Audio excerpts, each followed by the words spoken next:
The advice and opinions expressed by the host of Autism Live and her guests are meant solely as suggestion and should not be in any way construed as child-specific advice. The Center for Autism and Related Disorders advises working with a board-certified behavior analyst who has experience with autism before starting any intensive behavioral intervention. Any choices you make in determining your child's treatment are completely at your own discretion.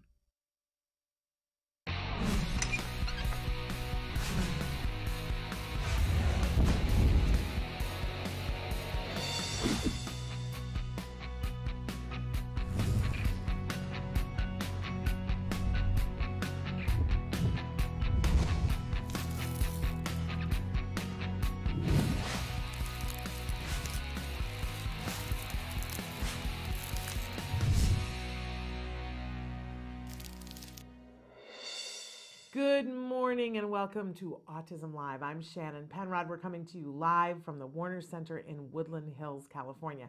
This is the home for Autism Live. It is also the home for the Center for Autism and Related Disorders. I'm so thrilled to be here with you guys this morning. It feels like a love fest. I've had some really fun emails this morning. And I have to tell you, one of my favorite things is to be able to connect with you guys in whatever way that we can. I do sort of feel like I owe people an apology that on the first day of AutFest, and we're gonna talk about AutFest today and show you some wonderful clips of AutFest. But when we first got there this weekend, we didn't really say it on the air, and we should have, Samantha. It was Samantha's birthday this weekend. So if you want to write in and say happy birthday to Samantha, please do, because Samantha is amazing and wonderful and fabulous, and we could not do this without her. She's a remarkable young woman. But it was her birthday this weekend, and we were going to AutFest.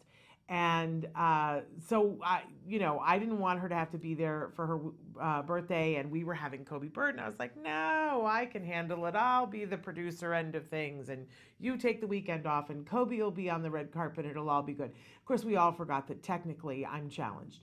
And I love to say, I did say once on this show with Nancy Alspaugh Jackson, I said, because I'm a tech geek. What I meant was I love tech. Tech doesn't necessarily love me, and I don't know anything about tech. That didn't mean to imply at all that I knew what I was doing. But anyway, I was having a whole meltdown on the red carpet trying to get everything set up and trying to get this new app that we had working. And I found out later it wasn't me, it was the app. But at the time I felt like it was me. And many of you were coming up to me and introducing yourselves, and I was like, hi. And then back to the computer, so I apologize. I was not at my best because I was frazzled. But I do love meeting you guys, and I do love talking to you guys, and I love emailing and having conversations and all of that. And I love it when we interact on the show. So my whole point was that the show is meant to be interactive, and that really that's what I find most reinforcing, and I think everybody who's a part of the show, it's what they find most reinforcing. So Samantha's going to show you all the different ways that you could reinforce us today by watching the show and participating and writing in your questions. And while she does that, I want to remind you that our homepage is autism-live.com. When you go there, there's many things to do, but to watch the show, all you do is click on the triangle that is on the computer screen. On some computers, it just starts, but on some, you have to start it. That will start either the live show playing or the most recently recorded live show playing. If you want to go back in time and you don't want to leave that site, there's a memo tab up in the upper left-hand corner of the computer screen, and if you click on that, you have access to the 100 most recent shows that we've done here. If you want to go back further than that, that's a YouTube thing, but they're all there, man. Everything that we've done for the last 7 years is there on YouTube. It's a lot. It's a lot.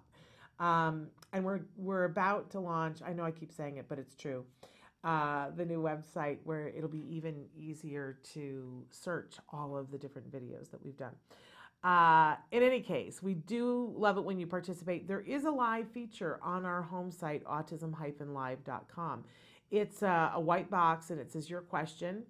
And if you put your cursor in that box, all you have to do is type and hit enter. And that really is it.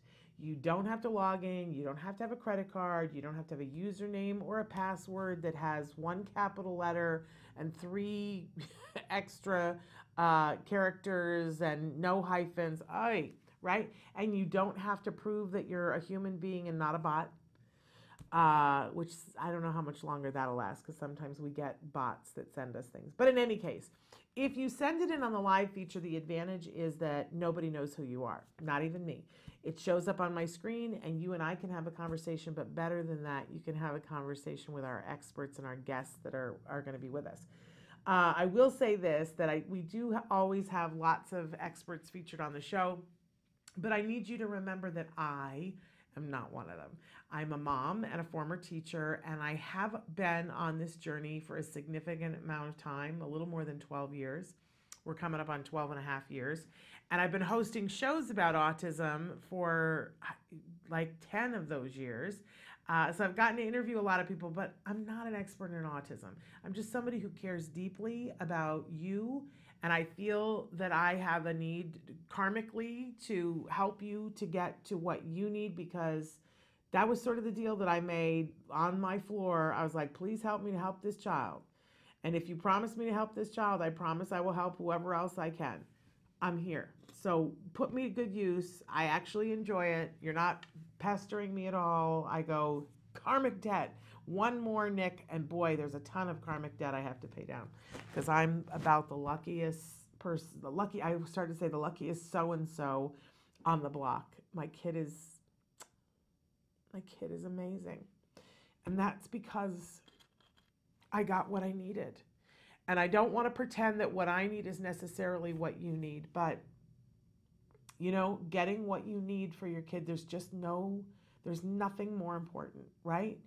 And so if I can help you to do that and save you 5 minutes and $5 while you're doing it, well, I'll tell you what, that makes my day. So that's why we're here. Right in. I see I'm already misty today. That's why we keep the tissues under the desk. Got a great show for you today. But something that we do every Thursday, it's one of my favorite parts of the show, and I know that many of you have written in and said that you like it too. It's time for the jargon of the day. This is when we take on one word, one phrase, one acronym, and we try to figure out what in the heck are they talking about? And why should I care? What does it matter to me at all? This is just nutsoville, right? We give you an actual definition and then we make as much fun of it as we possibly can, because really that's about all it's worth. And then we give you a working definition to try to make some sense of it. Okay, so today's term is interverbal. Oh my goodness, what in the hey nani nani is that, right? Okay, so let's take a look at what our actual definition is. And Samantha, you're gonna have to full screen it for me. There we go. An elementary verbal operant that is evoked by a verbal discriminative stimulus and that does not have point-to-point correspondence with that verbal stimulus. We really need to have some sort of like applause or something for these horrible definitions, because if you aren't already a BCBA, this definition is about as useful to you as a shoe when you need to iron, right? This is of no use to anyone.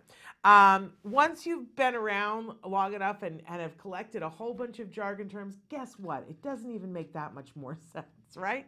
Okay, so let's get to our working definition and see if we can't cut through some of this. Interverbal.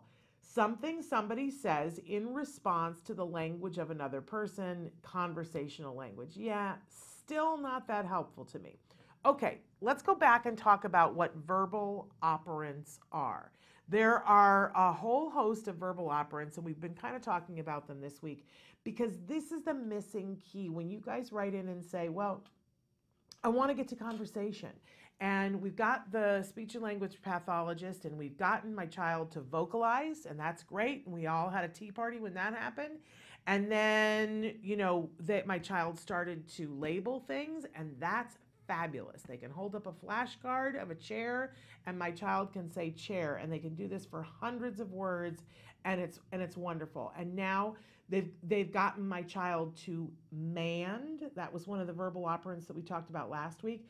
So if they want a chair, they will say chair, and it's that they want the chair. Maybe they've gotten your child to tact. That's another verbal operant, and that was the jargon last week, where they will notice something and label it for the purpose of telling you and having a conversation, right? Okay, but really, all of these things are essential parts, building blocks that get to interverbals. Interverbals is where you want to be because that's conversation. So if we're going to teach and this is how complicated it gets, but this is why I love me some skills, okay? Because everything we're going to talk about is in there. You don't have to remember all this. But imagine that we want to teach a child what an apple is.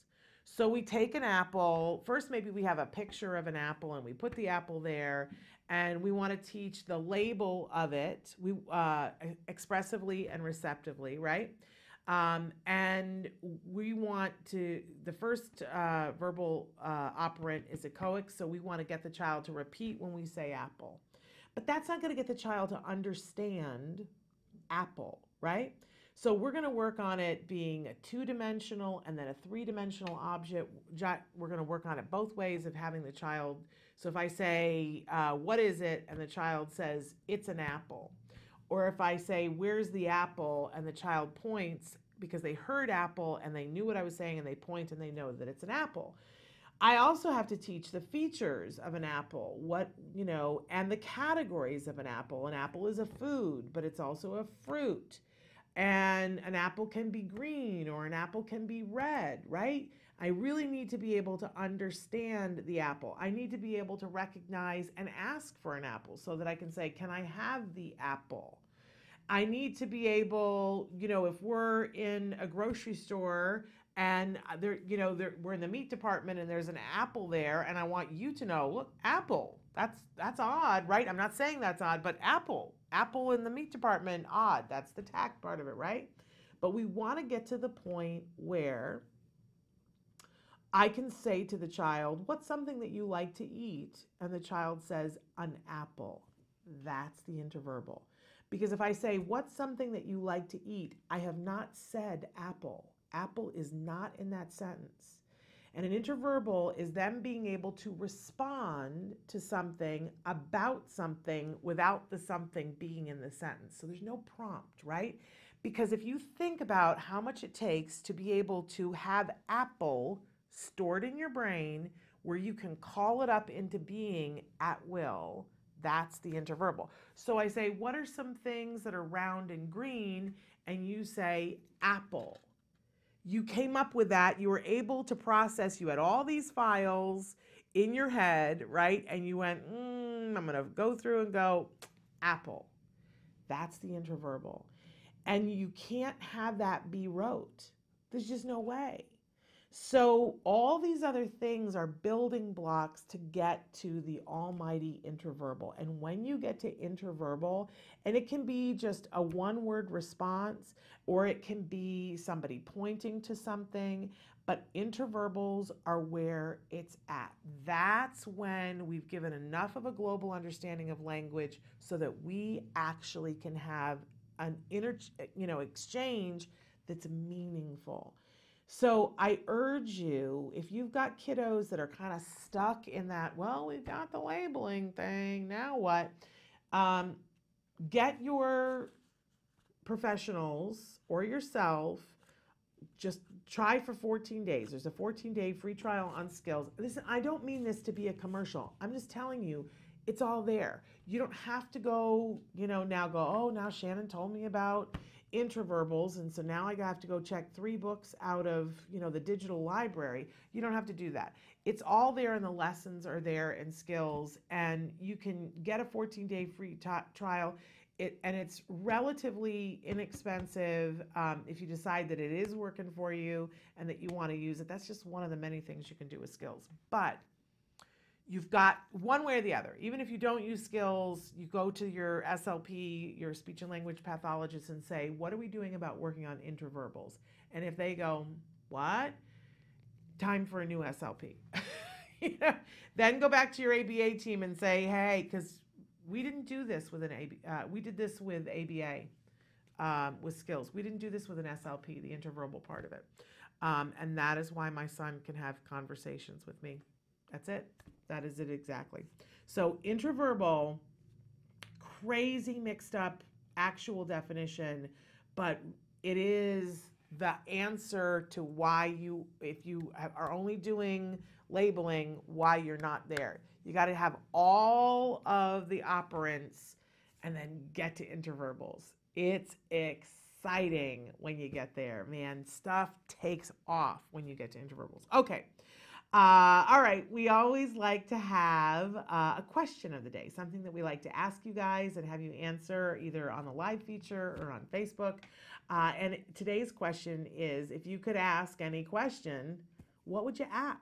And further, who would you ask it of? Because my mother always used to say this to me. She would say to me, all right, I'm going to be around a bunch of people, and I need to know, Shannon, if you were going to talk to anybody, if you got yourself in front of, the Surgeon General, or if you got yourself, what would you ask? And she would always ask me those questions, and I would think, I don't know what I would ask, but she would make me define what it is that I was asking for, or the question that I would want to ask. And I tell you what, that served me more often in my life to have thought of what the question is beforehand.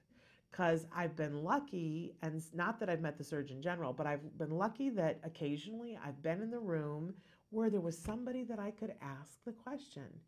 And man, the things you learn when you ask the right question, which leads us to our topic of the day.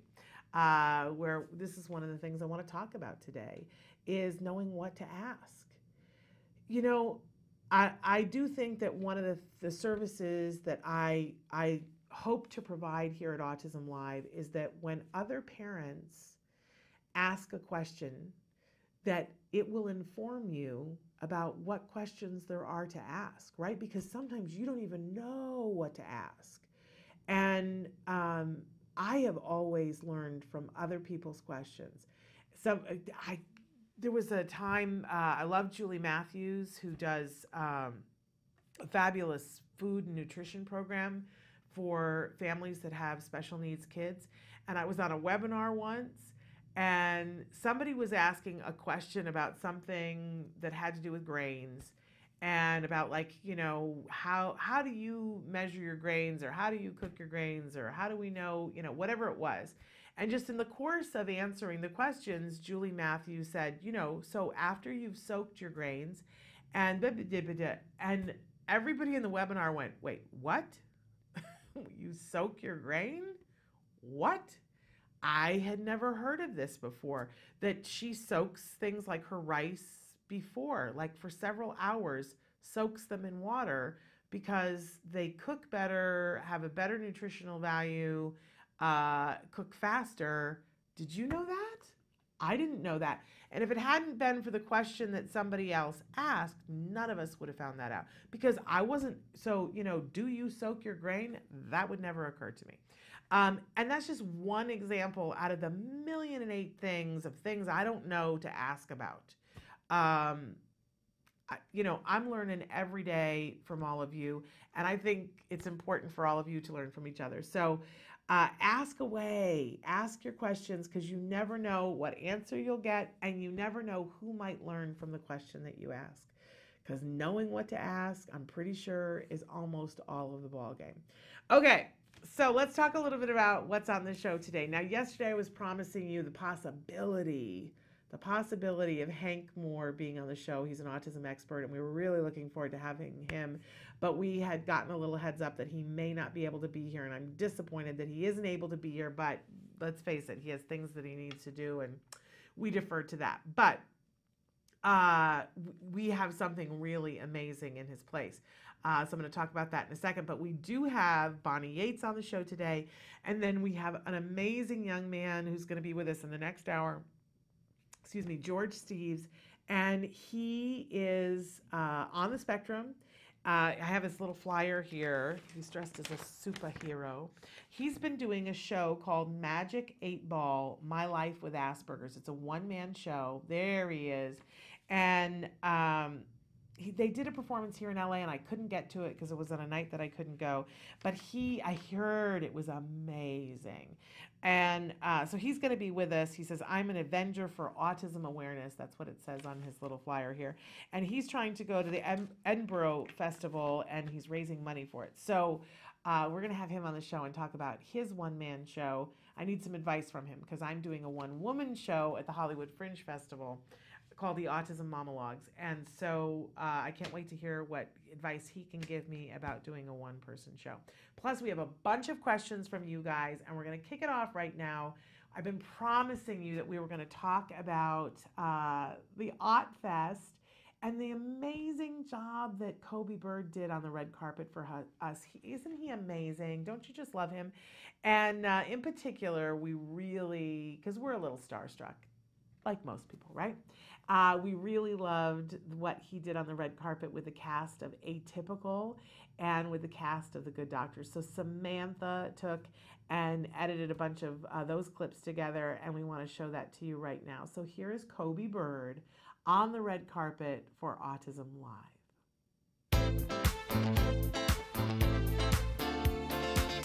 Hey, Shannon Penrod and Kobe Bird here on the red carpet here at Aut Fest 2018.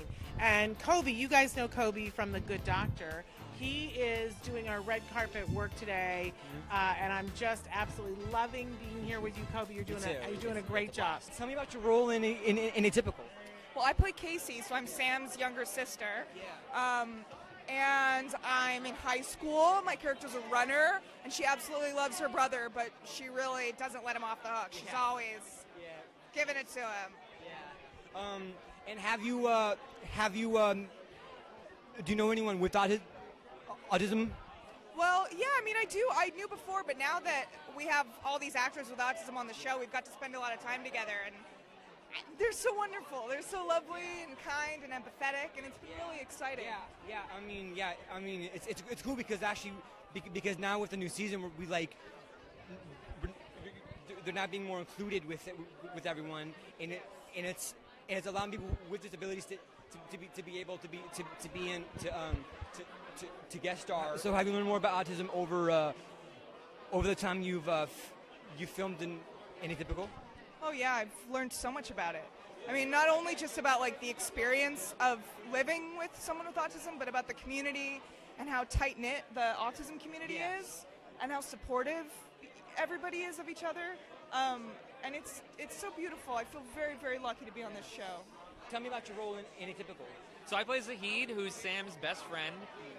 In season 1, Zahid was all about trying to get Sam laid, and he gave a lot of bad advice. Didn't work at all. Yeah. It didn't really work, but hey, Zahid loves Sam. That's all that matters. In season 2, it's such a special season. I can't give away too much because there's spoilers, but I think people are really gonna love it. Do you know anyone with autism? Yeah. So I'm a stand-up comedian as well, and I know a handful of stand-ups who are on the spectrum who talk about it in their comedy. And from this show, I've met so many more folks who are on the spectrum, and it's been such an incredible experience for me, as a neurotypical who has some blind spots and had some misconceptions.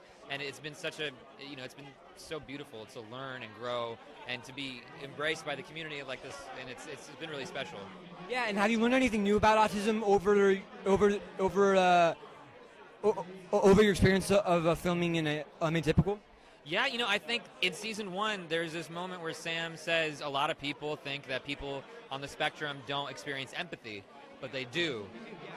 And in a way that's it's more so than neurotypicals. And I think for me that was a really big learning point. Yeah, it's a big misconception for people to think that we don't want to be social, because really we do want to be social. The thing is, we're not sure how we want to be social because it's a struggle for people who are on the spectrum. We have a lot of social flaws that kind of make us like not fit in with life and everything. So how are you doing? How has Office been for you so far? It's so wonderful to meet so many people who watched our show and like our show. Yeah, it's just a really heartwarming show about someone who's on the spectrum who also wants to find love. I know, that's sort of the idea of the show is sort of a unifying idea. Yeah. People are looking for love and community, and Yeah. So what inspired you to write Atypical? I think I was inspired by a lot of things. I think what you were talking about, the sort of search for love, is something that I always think about and feel really strongly about. I have someone on the spectrum in my family, so that's something that I think about a lot. And I love the idea of telling a love story from a point of view that you don't normally hear one. Mm-hmm. Yeah, I love it. I mean, because you know, it's something new, and it's something that's so original, so just so brilliant to watch. Because I watched the first episode and I was like, wow, this is really good. I really enjoyed it. Like, it's funny. It's emotional. The whole episode was just so good. And you know, I can't wait for the next season. Thank you. Yeah. What brings you to Oddfest? Well, I'm a new actor on Atypical, so I'm in Sam's peer group for season 2. Sorry, spoilers, but I'm really excited to be here, and I'm really honored. That's cool. That's cool. And what was your experience like on Atypical? My experience was really wonderful. Everybody's just so patient, and I can really be myself on whether I'm on set or off set, and even my character I feel like is just me, so I'm just really excited to just be on the set, have this really good experience, and it's very different from what I'm used to. What brings you to Oddfest? I got the role for Lily in Atypical. It was so exciting, and I'm so happy and appreciative. Everyone's so sweet, so supportive, friendly, and it's just been amazing. I'm like so happy, blessed. That's great. Oh, sorry, I was gonna say one thing. I'm a singer. I'm a singer-songwriter, and obviously actress. That's wonderful. And how did you prepare for the role of Lillian? Was it? Lily. Yeah. I just did everything with my heart. Is there a message you want to give to people who have autism, who are possibly watching us? Yes, I would like to say that just be yourself. Don't care what anyone thinks about you. Just be yourself, and yeah, because no one's perfect, and there's no such thing as normal in the world.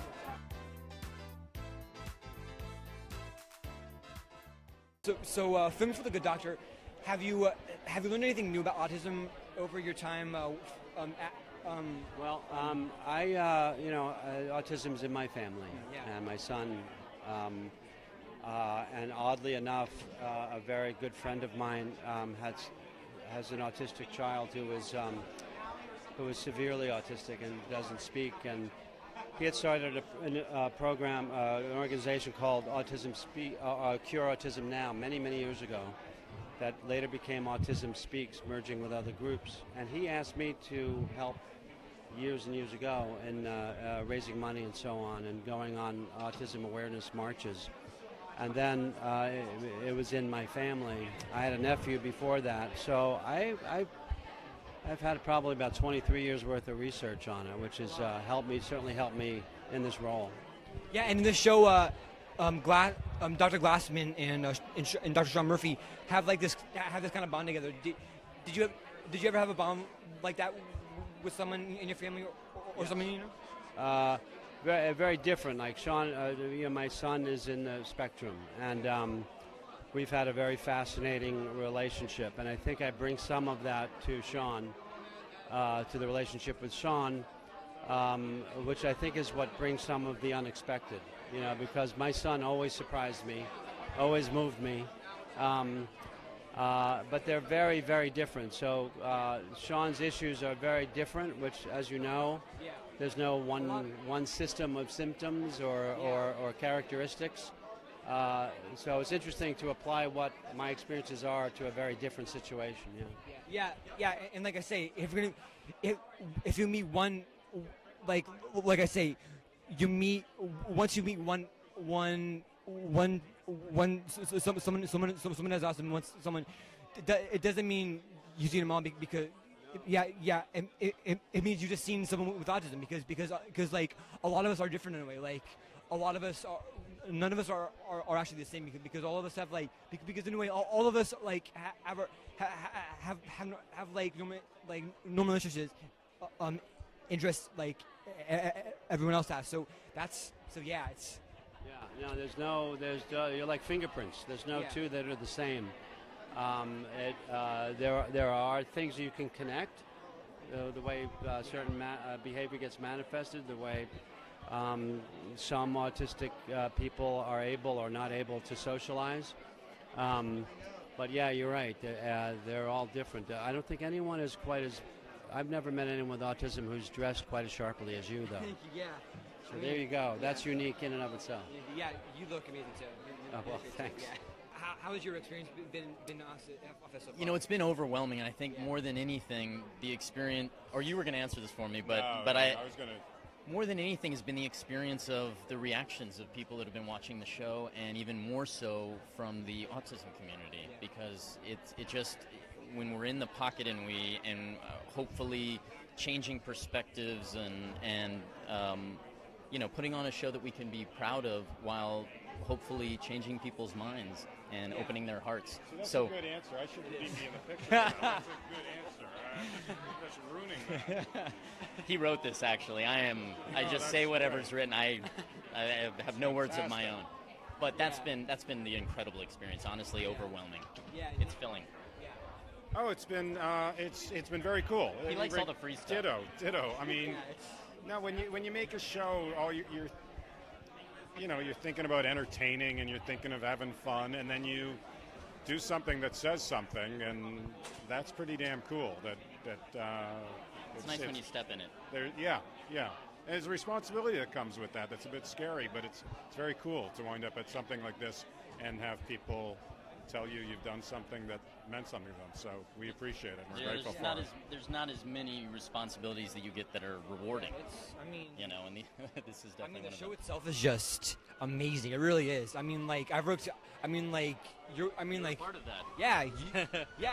Yeah. Huge part of that. Thank you. Yeah, you, Freddie, and everyone else, like having the best people I've worked with, and I still remember to this day, like how fun it was just being with being in Canada with all of you. Like it was a big experience for me. Well, the feeling is mutual. It really had was. A big effect on all of us. Yeah, it was.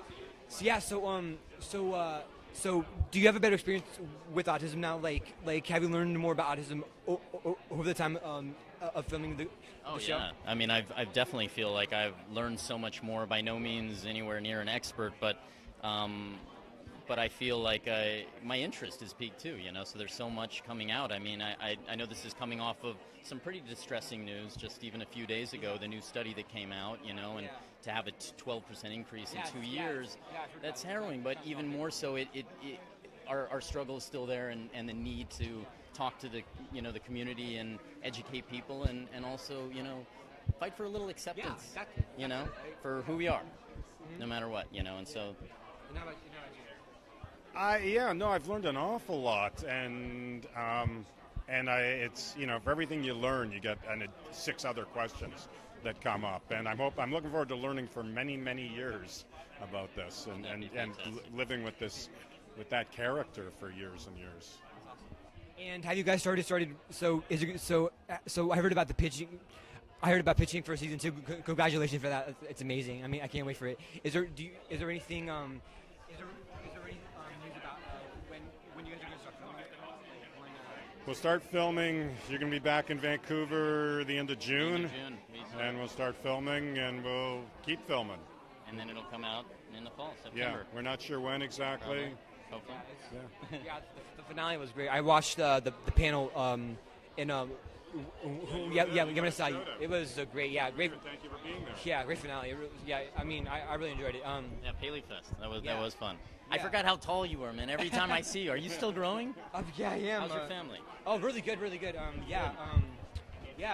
We've been really doing so far. I know they're all very proud, and they are. This is fun. We're live. My mom especially. My mom especially. She's been helping me on my way through acting in my career, and like it's just. I mean, I wouldn't have been able to doing this. So I just want to say thank you for changing my life, because you know it's. I mean like doing this role was the biggest thing I've done in like. Yeah, I thought. To thank us. We thank you. You won that role. Yeah. You weren't the only person that went up for that. Yeah, I mean that role was yours, and you got it.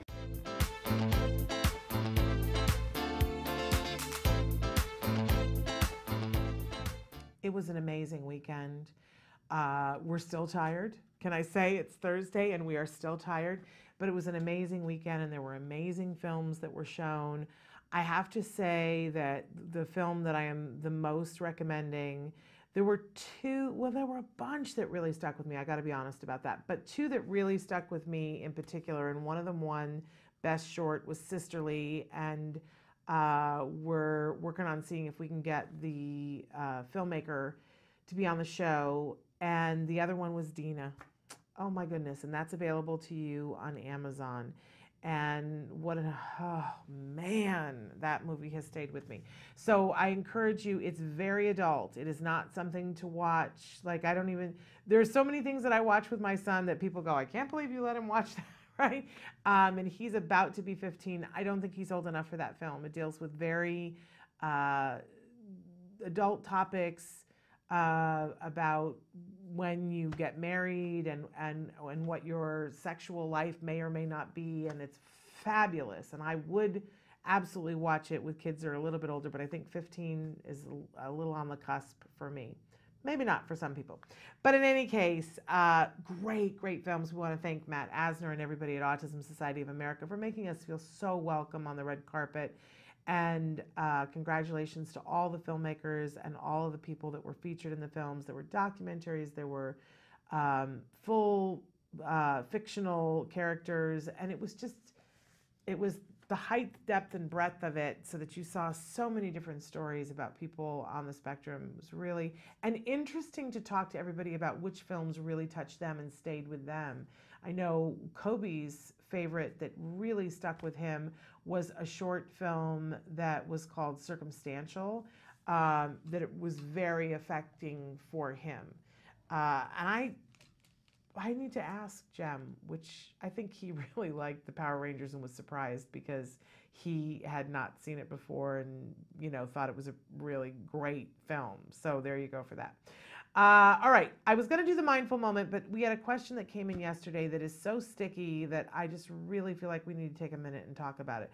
They wrote in and said, "Hi, Shannon. We have a kiddo that's 15 and come a long way with CARD. Now we're dealing with him being a little further along than his friends. Nice problem to have, but he's regressing when he hangs out with them. Behaviors like vocal stereotypy and scripting spike for days after they hang out. I feel bad, but we're limiting time he spends with his friends with autism these days. What can we do to help him realize why repeating autism behaviors isn't a good thing? He likes these friends, but I hate to see him go backwards after he's gained so much in the way of social skills." My heart just goes, right? Because what we want as parents is often vastly different than what we want as members of the autism community, right? If I'm talking purely as a mom in the autism community, what I want more than anything else is for people to be friends, good friends with our kiddos on the spectrum. I do. And it's important that all of our kiddos have friends and that we not ostracize them. On the other side, though, when we're working on a targeted behavior and we're trying to minimize it, when we do anything that then causes that behavior to spike, we have to look at, is this a good thing for my child here and now? So I get why you are in a push me, pull you moment. But I'd like to offer a couple of suggestions about maybe what if we flip this question, this conundrum on the side a little bit? What if this is a golden opportunity? Because stop and think about this for a second. I know that when I'm around a group of friends, my behavior is affected by my friends. That if I'm around a group of my friends that are from New York, by the end of the conversation, I'm talking like this and I'm back in New York and I'm having that kind of an experience, right? And I'll come home from being around New York friends and my husband will go, "Man, can I tell you've been around New York friends," right? Likewise, if I'm around friends that are more Midwestern, my whole Midwestern thing comes out. And these are just ways that we kind of morph into the group of friends that we have. So what if we focused on because the behaviors that your son is doing are serving a purpose. I'm not 100% sure, but you could have somebody do an FBA on it. But it seems like if he starts out only doing them with them, maybe this is him being social and connecting with them. That's a possibility at the very least. And what if we focused on saying to this 15-year-old and made it a program where we call that into light, and we say, when you're with somebody, you'll find yourself acting like them, and as long as it's safe and it's not hurting anybody, right? We don't want to mimic other people, we don't want to offend other people, and we don't want to mimic behaviors that aren't good for us, right? But if he's doing vocal stereotypy, it's not really hurting him. It's just that it's not appropriate in all circumstances, right? If I'm in the shower and I'm like making all kinds of vocal noises, who cares, right? But if I'm in a business meeting and I'm making all kinds of noises, people are going to start to be distracted. If I'm in a movie theater and making all kinds of noises, I might get thrown out. That's just a reality. So what if we put it in those kinds of terms for him and said, this behavior while you're friends, totally fine, but are you capable of starting and stopping it? Because the truth is that most of the stims that our kids do are not a problem if they can confine it to specific times and not specific times. So instead of limiting his time with his friends, which feels very punitive to me for everybody, and it sounds like you're not comfortable with it, what if we flipped it and rewarded him for only doing those behaviors when he's with his friends, and rewarded the absence of that behavior when they're done? It may not work, and it may be that he's not capable of being in control of it, but at 15, and if he's doing super well, and he was able to pull back on those behaviors, I think there's at least a good shot that he can. And I would talk to your card team and say, hey, Shannon's got this crazy notion that maybe we could get it so that he only does it with them. Because if you think about it, we all have stims. We just do. And I always hate it when we just try to say, we're not ever doing this stim again, because there's something about it that is helping them. And so that's why I'm always trying to, I know at CARD, they're very good about this. They never try to take away a behavior without giving a replacement behavior. And they absolutely would do that with this, saying, okay, so when you're with them, you might make these noises, but when you're not with them, this is what the replacement would be. I don't want to see him not be able to be with his friends, and I don't want his friends to feel ostracized. And I think it's important that we send the right message to him, that these things you do to soothe yourself, or you do because you're excited or whatever, and there's nothing wrong with that. But it's going to prevent you from this, and this. So at these times, we do something different. The example that I always gave my son after he knew this one little thing, so talk about a precursor, is that we taught him that when you're in public, your clothes are on. Like, that was a rule.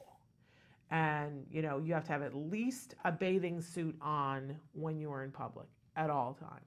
That's just a rule, black and white, a rule. So, and then he got that at a very early age. Boy, that became clear to him.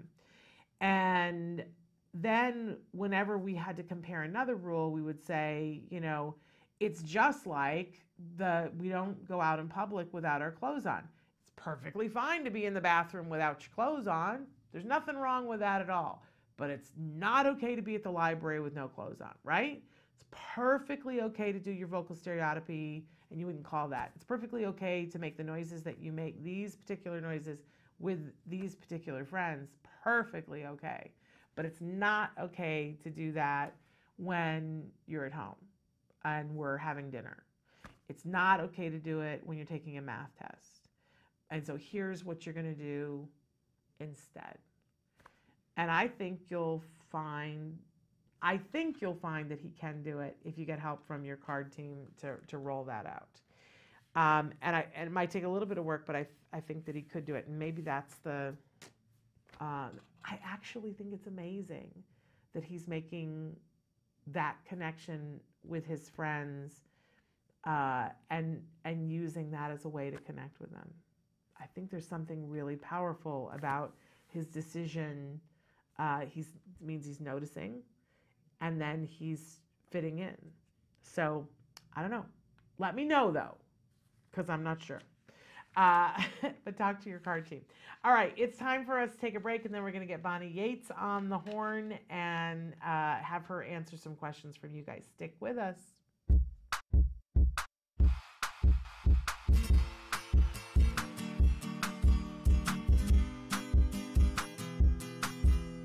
Hi guys, welcome back to Smarty. This month we're going to be making a mandala. Mandala, you ask? What's that? Well, in Sanskrit, that means circle. And you'll see what I mean in just a moment. Okay, the materials you'll be needing for this project are colored paper, scissors, and glue. I'm assuming a lot of you guys have made paper snowflakes before. Well, this is the same idea, except for we're going to be doing it with A, lots of color, and then B, we're going to be layering it up. So, first step we're going to have to do is fold a piece of paper so when we cut it out, there's going to be a repeating pattern on it. So what you're going to do is fold it in half. And then you're going to fold it in half again. Make sure your lines are super creased. Okay? And you're going to keep doing this. You're going to keep folding it in half as many times as you can possibly fold your paper. So now that this is folded in half as many times as I physically can fold it, I'm going to take my scissors and I'm going to cut out the excess. So here's the paper with all the excess cut off. If I open it up, boom, it's a circle, but it's missing all the wonderful patterns in here that repeat. So let's fold it back up, and what we're gonna do now is we're gonna cut the shapes in it, kind of like a snowflake. So get creative here. Remember, don't go all the way through, or else you're gonna just cut in half. So have fun with it. Okay, since my paper is, as you saw earlier, double-sided with different colors, I'm gonna cut out the center part and I'm gonna flip it. I know that sounds crazy, but you'll see what I mean in a second. Alright, so let's open this up and take a look at it. Ooh, so you see that? I've got a perfect circle with a repeating pattern. Exactly what I wanted. Alright, so I cut out the center part that I cut out for my whole circle. And let's open it up. Look at that. It's another circle, but it's smaller. I'm going to take this and place this in the inside. So the basic idea of the mandala is you're going to take your construction paper, fold it like I just showed you, and then cut different sized triangles, which will turn into circles, so there'll be layers of colors with the pattern. And of course, while you're doing this, you can talk about colors and to have them work on their cutting skills. So now that I've cut out several snowflakes, I am going to start gluing them down on a piece of paper. Here's my mandala. It looks pretty finished, and it can be. But if you have an older kid and you really, really want to hone in on working on pattern making, you can take this little scrap pieces that you cut out and have them add to the pattern themselves. Well, I hope you and your child enjoyed this project and learned a lot from it. Until next time, guys, craft on. Then you see me flying by your side. Do you provide care services to someone with autism? Recently, more and more children are being diagnosed with the condition and getting the support they need as awareness grows. But what happens to these children as they grow up? It's estimated that over 500,000 youth with autism will turn 18 in the next decade, and they'll be faced with a very difficult reality. As children with autism grow up, their services start to disappear or become very difficult to access.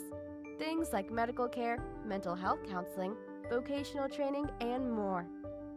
All services that are still desperately needed. The loss of support that youth with autism face as they grow up is so severe that it's referred to in the autism community as falling off a cliff. Adults with autism need the same level of support they had as children to avoid falling off the services cliff. Introducing Skills Living, the web-based software designed specifically to help transitioning youth and adults with autism so they can avoid the cliff and instead fly to success. With Skills Living, help your learner with autism develop the skills they need in all the critical areas of adult life, including self-control, planning, and problem solving. Effective communication. Performing life skill tasks for independent living. Acquiring and maintaining employment or other meaningful activities. Developing and maintaining social skills and relationships. Accessing transportation and public services. And being safe. Skills Living includes a comprehensive assessment, a data collection mobile app, behavior intervention plan builder, and automatic progress reporting. It also provides a complete curriculum addressing 16 key areas, spanning the entire range of functioning adulthood. Skills Living is easy to use and can be implemented by schools, parents, and autism service providers. Call or click today for your free demo and see how Skills Living can help your learner with autism avoid the cliff and instead reach their fullest potential. Skills Living. Wish, learn, become. Welcome back to Autism Live. We have Bonnie Yates with us on the phone and Skype. So double duty. I've got a lot in my ear though, Samantha, if you could just mute that. Just because I can't walk, talk, and chew gum at the same time. Anyway, Bonnie, so thrilled to have you here. And Bonnie is a special education attorney with the law firm of Hirji & Chow. We absolutely adore them. They are a powerhouse here in Southern California. And Bonnie is also an amazing mom, so it's always wonderful to get her point of view. And tell us, Bonnie, a little bit about Hirji & Chow and give us your disclaimer. All right, so Hirji & Chow can be reached at 310-391-0330 or on the web. And we have a lot of material for you today. I'm licensed in California and not under federal law. I'm tired today. I'm licensed in California and not in any other 49 states. However, I'm also able to answer questions about federal law because IDEA is largely a federal statute. But if you have a specific question in another state, you need a consultation with a lawyer in another state. And you can find, I think, a reputable source of attorneys at www.copa.net. And today we'll be answering specific questions, but really if you have a specific problem, you need FaceTime with somebody that, is licensed in your state and is competent to render advice about your specific problem. So this is a starting point for folks who try to cover kind of general principles of things, but you really will need more specific help if you have a problem that requires, due process or other types of support. So last week we talked about lawyering a little bit in the context of due process, and today we're gonna talk about questions, some more stuff for IEPs, and possibly finally get to dyslexia. But what I thought I would tell people about today that happened yesterday that was super cool is something that happens sometimes when you get lucky and you work with a really talented evaluator. So now when they assess your kid, either initially or thereafter or the triennial, which they're required to do unless you waive it, they administer usually tests to the person, and then they also have rating scales that they ask parents and teachers to fill in. And all of those endeavors give rise to some documents that we call the protocols. So the protocols are things that parents rarely, if ever, see. They're like the hard data files. I mean, the comparison would be like CARD gives you a progress report, but they don't give you all the data that they've analyzed that leads to their conclusions in the progress report. So parents rarely see the protocols, and districts do not furnish the protocols as part of a normal records request unless parents specifically ask for one. So we had a case that had very short timelines because the kid was pending expulsion and he'd been kicked out of his regular placement. And so everything was happening very fast for the district because at the meeting at which they proposed that his behavior was not a manifestation of his disability, giving rise to the ability to move him out of his placement into a 45-day temporary placement, they had to have a psychological evaluation because a psychological evaluation is one of the things they look at to a contemporary psych eval to see if the kid's behavior is a manifestation of his disability. Okay, so I get the reports, and the manifestation determination discussion is like 2 paragraphs in the IEP. Parents say, well, we thought we were there for an annual. We didn't even realize we were having this other meeting. And then I look at the psychoed, and I start looking at some of the other documents, and I start getting the feeling that maybe the psychoeducational evaluation that has the same date as the IEP at which they determined that the student's behavior was not a manifestation of his disability, so they can exclude him from school like any other kid, I start getting the feeling that maybe the report is backdated, right? Because parents say there was no psychological evaluation at the report. We weren't handed anything. And furthermore, we were still turning in our scoring on the morning of the IEP meeting. So my expert, who's a very, very talented and capable forensic psychologist, went and looked at all the protocols. And then she started calling people. And she's like, these people are dead in the water. I mean, this psychoed was never presented, even though it's a legal requirement that it be presented at the triennial and at the manifestation determination. So I wanted to tell you that sometimes people backdate reports, and that's not okay. It's actually called, fraud. It's actually criminal to backdate a report. And the psychologist that I work with was very bothered by this and told me that I should report the school psychologist to the licensing agency. So the point is that my psychologist went and looked at all the protocols, and she saw that A, 2 of the teachers didn't even fill out their rating scales till the 19, and B, it was impossible that the school psychologist could have attended the IEP meeting and integrated 2 sets of scores into her report all in the same morning. So that's the beauty of the way things can work for parents sometimes in special education. And the school district was very responsive to being shown this problem. And they never came back and said, she actually did do this, you're right. But what they did is after only about 15 minutes, they came back and they made a settlement proposal. So sometimes districts try to withhold the protocols from parents. They say they're copyrighted, but the parents are entitled to the protocols under law. So that's something I wanted people to know. It might never happen again, but I think it happens more than we think. I had this happen to me, Bonnie, that we discovered in a mediation that the date on the report had been changed. And honestly, it's amazing how when you can fight about what's right for your child till the cows come home, but once a mistake is determined, my experience is that everything just sort of speeds up really quickly. And, yes, it does. And things go the right way.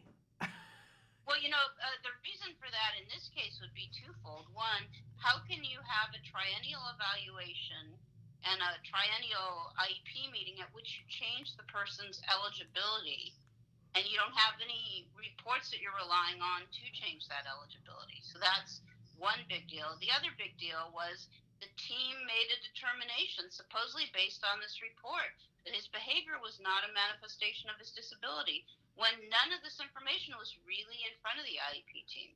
So anyway, it was a good day yesterday. I was tired when I got home, but it was a good day. So now we're going to turn to the subject of questions that you all have. But I thought, we're talking about IEP season, so just, like people pay attention to your reports too. Yep. Make sure that you leave the IEP meeting with a signed and dated copy of a report. Otherwise, they'll go in and change it some more once they figure out what you think is wrong with it. Right. Amazing. What can transpire? Let's say that. Okay. The draft documents are to be avoided.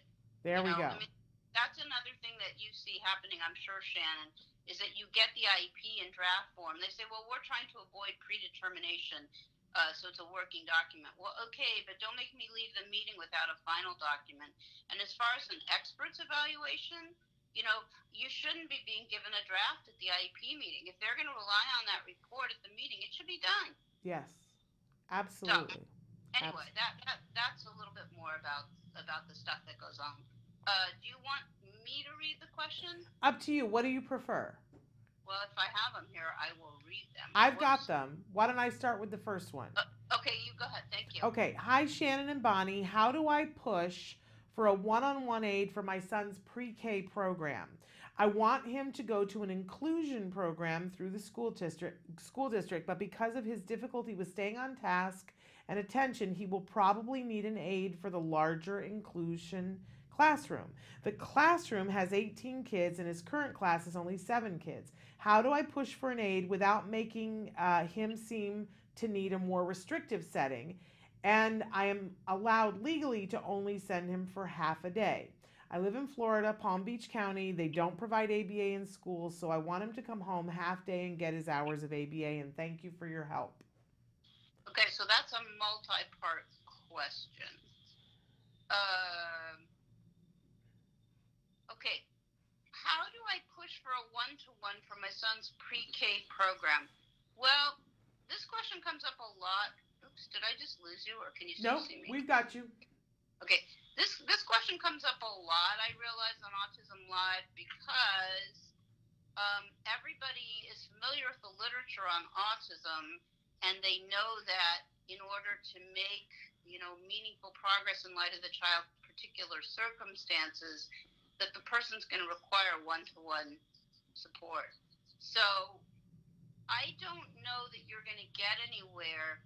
I mean, I suppose it's possible you could have a medical diagnosis of autism from your doctor, paid for by insurance, and you could get that person to opine that the child's autism requires one-to-one support.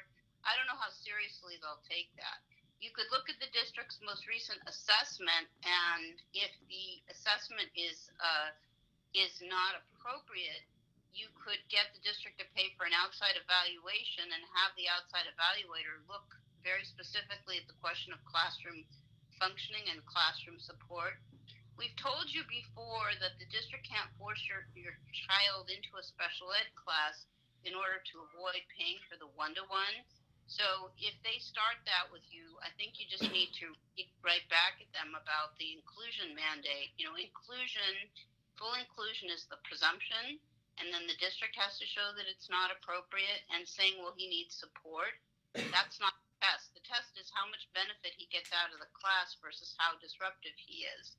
And if he can be educated in the least restrictive environment but needs one-to-one support, they're always going to be in a position of having to pay for it, even though they don't want to. So I'm trying to think about what else you could do. I think the problem parents have a lot with, like, my answers on this program is that I'm not really being very DIY for you. I'm saying things like you need an expert, or you need to challenge the district's assessment, or you need to file for due process. But that's because I see what happens when people don't. And so, is this parent going to be able to come in and talk about, how much more progress their son or daughter can make if they have one-to-one support in a way that's going to convince the IEP team? I sort of doubt it. Like, IEP teams are not afraid of parents in the main. I mean, I think they get afraid of parents when parents start acting scary, and I've seen some of that over the years where people, they're not okay, the parent's not okay, they're kind of a mental health risk. But normal parents don't scare the district, because normal parents, absent evidence, don't really have a way to, the district will come back and talk about, how in the less, in the more restrictive setting, they have X, Y, and Z thing that'll benefit the kid. He'll make so much more academic progress.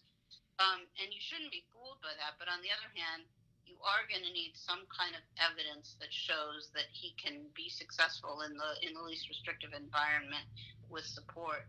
So I live in Florida, Palm Beach County. They don't provide ABA in schools. So I want him to come home half day and get his hours of ABA. That's like packing a wallop into one sentence, because a district cannot say we don't provide ABA. I'd like to know what the particulars are of the district's position in Florida, Palm Beach County, because, district is in charge of choosing a methodology that's appropriate. But if you can make a showing, and I think people can, that ABA is a treatment of choice for this particular kid based on XYZ findings, then they can't, I think what they do in California is they claim they're providing an ABA therapist, but really they're just providing a district aide that's undertrained. But like in California now, people are more sophisticated. So they say, well, we have our own ABA program, right? Yeah. Okay, so that's question one. Hi, Can I just back up for a second and reiterate what you said, Bonnie, because I think it's important. And as parents, we all, and you talked about this the other week about how we're so reticent to bring legal help in, but this is the perfect example. Right now, this child is pre-K, which means they're coming into the school district and a precedent needs to be set with this child. And what a parent is forced to do, I'm just translating from what you said, there's nothing that already shows that he can do the work with support. So you're in danger of the school saying, we think it's this, and then you're arguing we think against we think if it's you by yourself. What Bonnie is saying is invest a little bit of time and a little bit of money and get yourself somebody, and it can be very inexpensive, but get yourself, show them that you're willing to get a lawyer because that's a signal to the school district that you're not messing around, and have that lawyer go in and get it in place, because if you do and you get a one-on-one aid for this pre-K and it's effective, then when you go to the IEP to go to kindergarten, they're going to say, what? They're not going to be able to say to you, well, we're moving them to special day class because, this thing worked, but what's the reasoning for moving them to special day class? And you will find that all of your IEPs will chug along once you, and you won't have to keep calling lawyers every single year, but this is the moment, because otherwise they are going to try to push you into a special day class. And if you've already decided that what's right for your child is an inclusion class, I'm going to really guess that your gut is right on this. And you need to dig in now and get that one-on-one aid now, and then show them that your kid can do it. So yeah, I think the follow-up to that, Shannon, is that once your child goes into a special day class, it's going to be hard to get him back, because what happens in these situations is all of a sudden you have a teacher that's spending her whole day with your son or daughter and is going to be able to come in and say all the things that she or he is supposedly accomplishing with your son or daughter and how much progress he's making. And the district is going to feel pretty emboldened by that and not too worried if you try to file for due process to change the placement. I mean, Maureen Graves, who's like one of the most amazing people you'll ever meet in the special education world, told me when I was starting out, the general rule is you never let a person go, out of general ed, unless you absolutely have to, because as a rule, the special day classes are terrible. So I start with the presumption that the special day classes are terrible, and I fight really hard for least restrictive environment. And I don't think we should feel apologetic that we need ABA support. It works. I mean, we didn't choose this life. It's not our fault. We want our kids to do the best they can do so they can be as independent as possible and, be independent, not, be a burden to society and to their parents. I don't think we should be apologizing for wanting what's clinically right.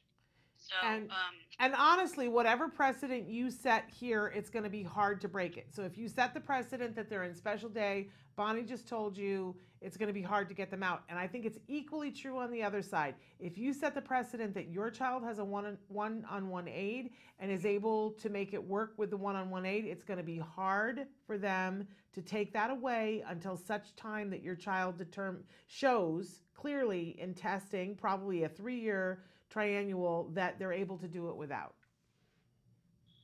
So, agreed. So there you go. All right, I love it when we're in complete agreement. Do you want to go on to the next one? Yeah. Hi. What to do if child starts to become aggressive at school? His assessment for autism is still ongoing. Well, I would say that probably that aggression is some kind of communication about something that's changed in the classroom or the school environment, or even potentially at home if parents are not getting along well. And so that behavior has to be looked at.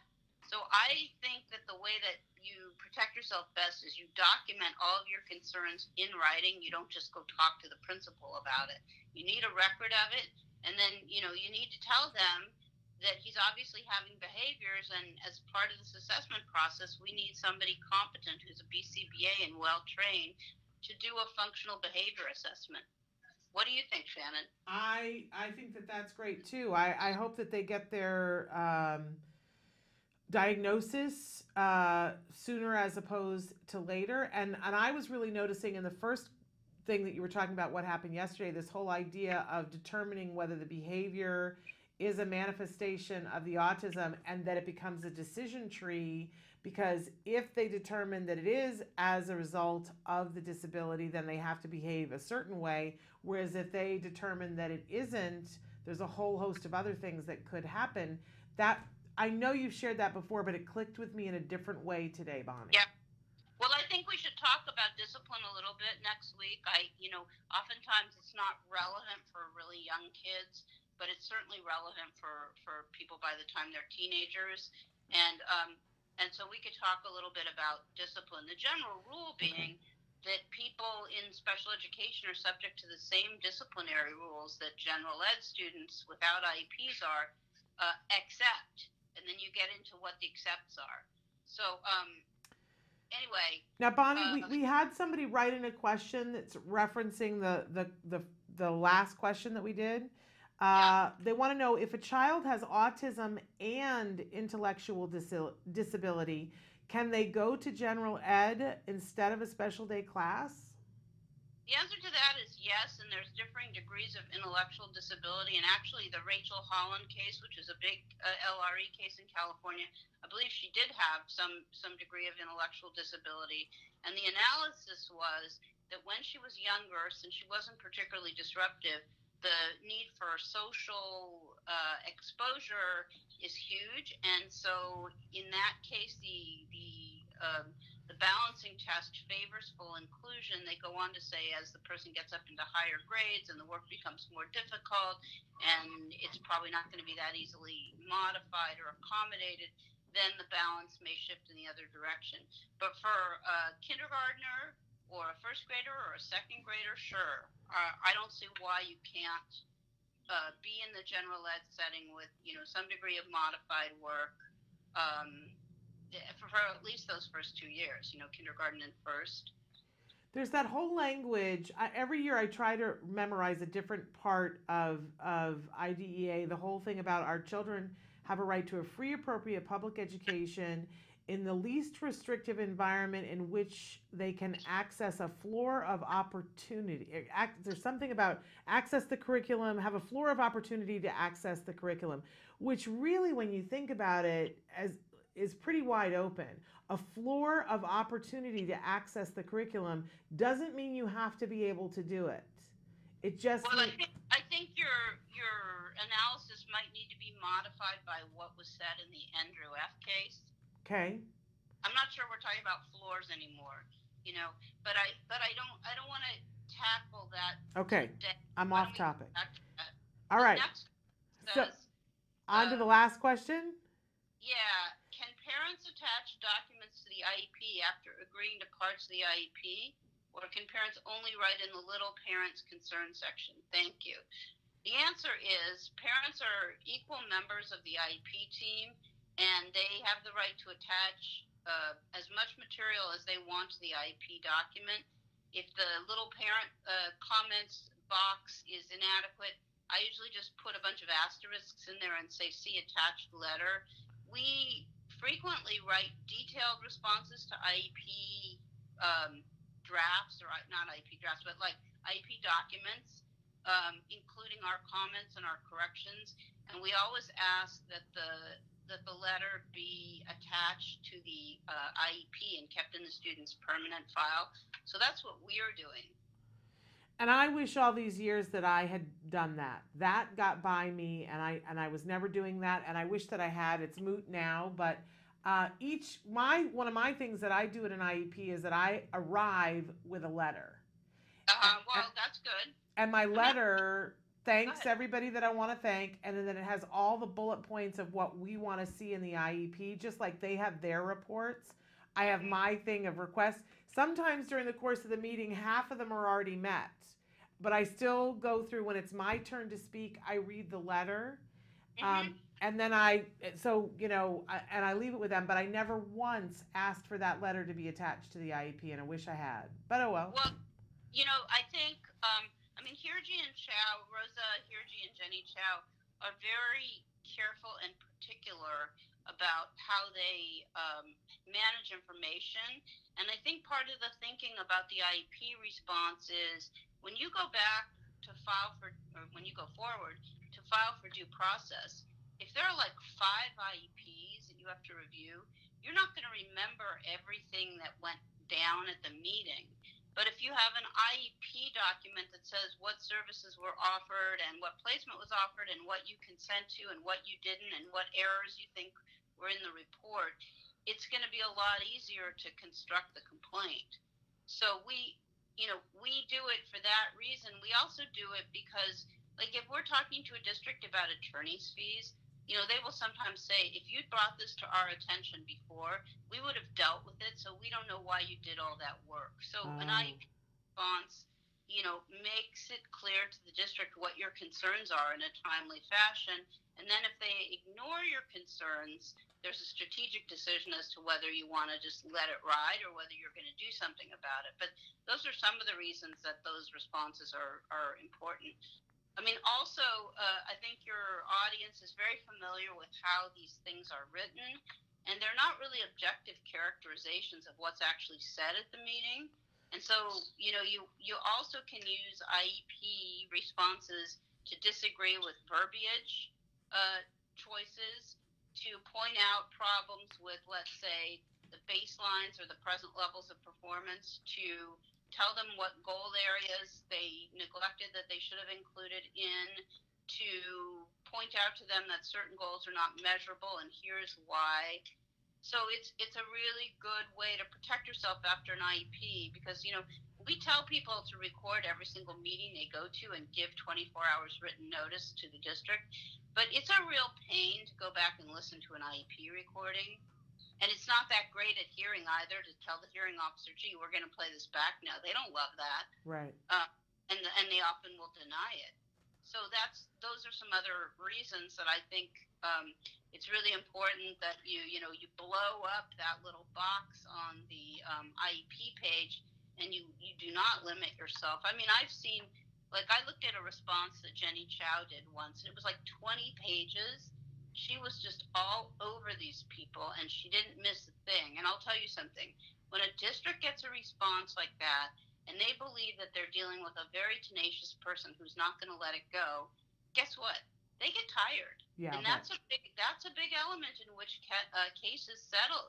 Is the attorney really tenacious and burning up tons of the district's time because they don't have time for it, and it's annoying to them. Absolutely. So, now, Bonnie, we had somebody else write in a question, and I want to read it, and then you can decide whether it's quick and something you want to answer today or save for next week. May I say one more thing? Yes, absolutely. We met a man recently at the COBA conference, and he's a parent turned attorney, and he said, my job is to be like a mosquito. I buzz around the heads of these people, and I make their life a living hell. All right. So this question came in to us. Mom writes in and says, is it necessary to get a lawyer if you want your child sent to a private setting when the public school does not meet the IEP, or would it be easy just to have them defer it to you at that point?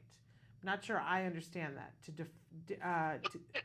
If you want a private or non-public? She's saying private setting. And that the public school does not meet the IEP.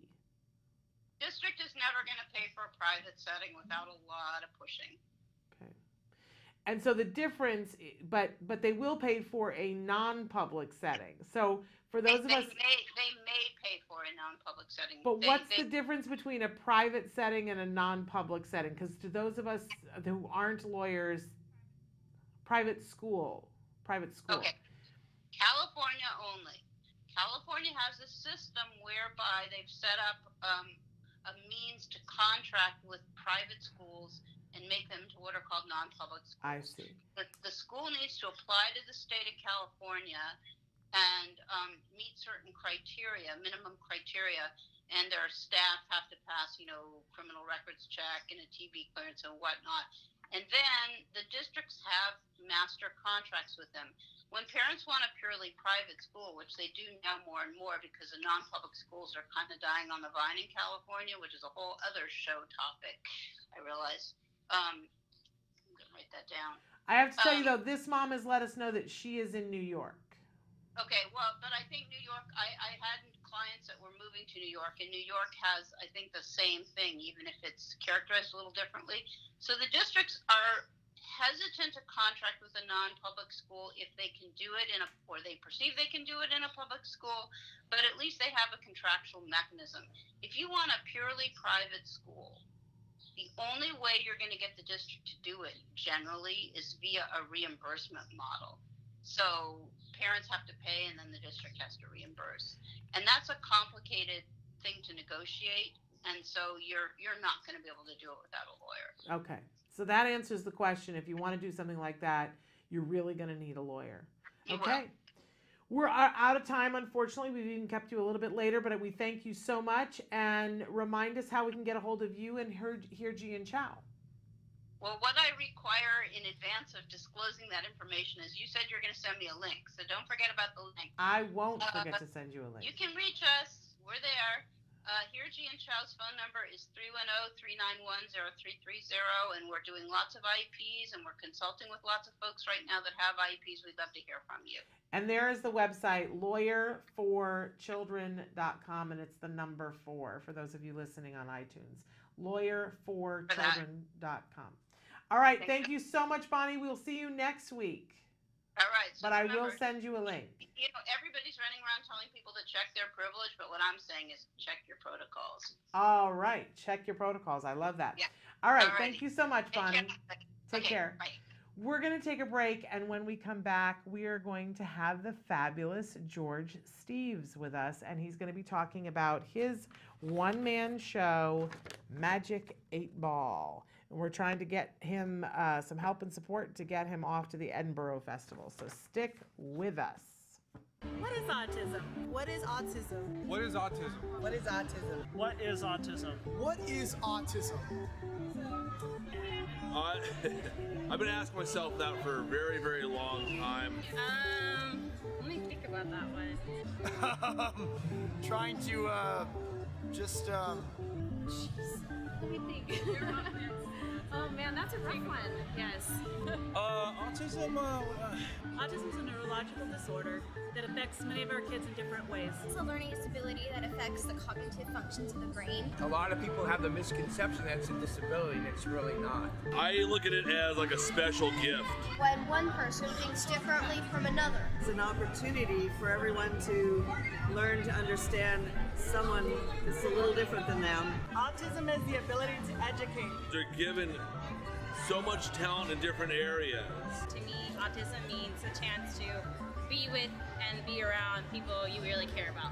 Autism is beautiful. It's a way of seeing the world differently. It's always unique, totally intelligent, and sometimes mysterious. Happiness that comes out of my son's hard work. It's a movement. Unpredictable. That's right. Awesome. Love. The field I want to work in. Laughter, fun, joy. Autism is beautiful to me. I want you to remember these 3 words.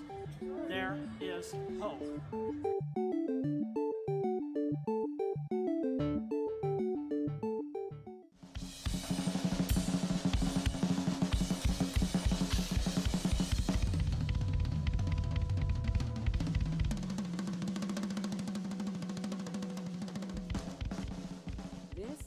Logan Shepard.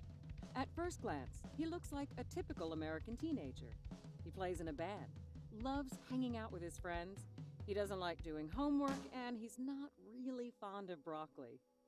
But Logan Shepard is not your typical 14-year-old. Logan was diagnosed with autism at the age of 2. He was nonverbal, made no eye contact, and his parents were told to abandon all hope. Instead, his parents began an intensive intervention treatment, At its center was a quality ABA program known as the CARD method. This is Logan Shepard now. All I really want to say is, like, I'm kind of copying Martin Luther King. I kind of have a dream, like, that one day, like, I can just, like, inspire people and never give up. Because, like, that's what I want to do in life. Because if I can succeed, they can succeed. And I will succeed.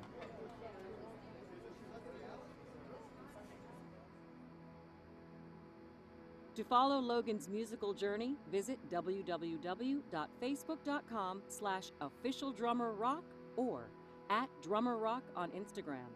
For more information on the CARD method, visit www.centerforautism.com or call 800-345-CARD. Rock on, Logan.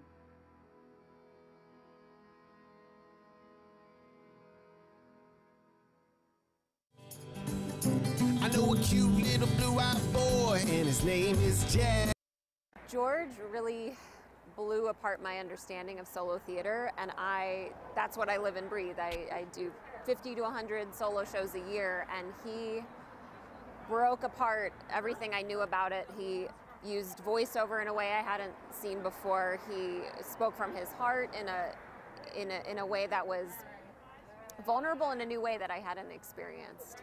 I think it's important for everyone to see this show because so little is known about Asperger's and autism and the whole spectrum, and I think it's really important that people educate themselves. I gave him my award because he's absolutely spectacular. He blew me away. His story was so authentic and vulnerable and brave. It's one of the bravest things I've seen on stage ever. I'm George Steves. I'm 29 years old and I have Asperger's syndrome. I was diagnosed with Asperger's at 11 years old. Sometimes having Asperger's can definitely be a struggle. So this magic 8-ball right here is going to guide us throughout my story. And now it's time to take it back to the very beginning. Hi, Mrs. Steves. When you get a chance, I'd like to sit down and talk with you for a minute about George. This is regarding his test results from the last evaluation, and I think it would be best if we sat down in person so we can make a plan.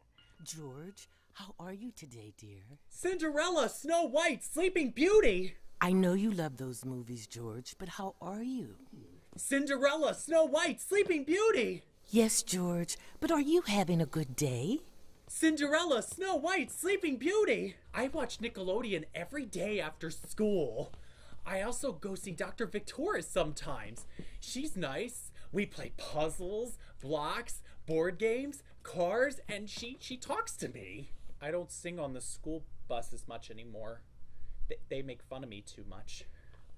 I'm trying to be more cool, like Daria on MTV. She's so cool.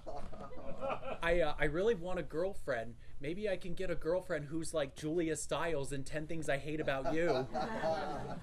I love acting. When I act, I can be anybody I want to be. I can be anyone else but me. The 8th grade is going to be awesome. Right, Magic 8-Ball? Nice hair, faggot. Get out of my way, gay guy. Are you gay? A lot of people say you're gay. Is that true? It's that gay faggot. Ew, no, you're a goth. You gay guy.